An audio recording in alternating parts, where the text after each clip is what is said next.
चहा की कॉफी? चहा. चहा. का चहा? कारण तोच लहानपासून प्यायलो आहे.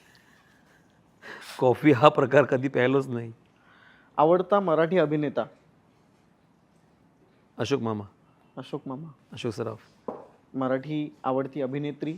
असं पटकन नाव नाही घेता येणार, बऱ्याच आहेत तशा. माधुरी दीक्षित. माधुरी दीक्षित.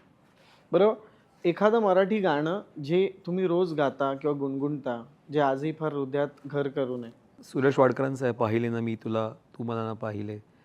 ते गाणं आहे. म्हणजे आहेत असे बरीच गाणी, पण हे त्यातल्या त्यात खूप छान वाटतं ऐकायला.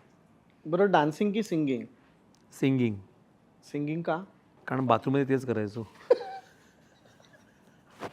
मग तुम्ही डान्स पण करत ना? हो, पण ते डान्सिंग हा प्रकार ना हां. सीझनल आहे. म्हणजे गणपती आले की डान्स. पण सिंगिंग हे मात्र 24/7 असतं ना, की रोज आपण गातोय. कधी पण अंघोळ करताना वगैरे जिथे काय बरं वाटलं, माईक मिळाला, कराओके मिळाला की गायचं असं. उत्स्फूर्त गायला. बाकी काय ते शिकलो वगैरे नाही आहे. मराठी टेलिव्हिजन का हिंदी टेलिव्हिजन? टेलिव्हिजन त्याच्यामध्ये काही दुजाभाव नाही आहे मराठी किंवा हिंदी. नाही, regional. Entertainment is the criteria, बाकी काही नाही. OTT का टेलिव्हिजन? टेलिव्हिजन. टेलिव्हिजन का? म्हणजे इतकी वर्ष आपण. कारण त्याच टेलिव्हिजनने बरंच काही दिलं आहे. जर फॅन्सला एक तुमच्याकडून संदेश द्यायचा झाला तर तो काय असेल? Follow discipline. कारण मी त्याला जास्ती मानतो.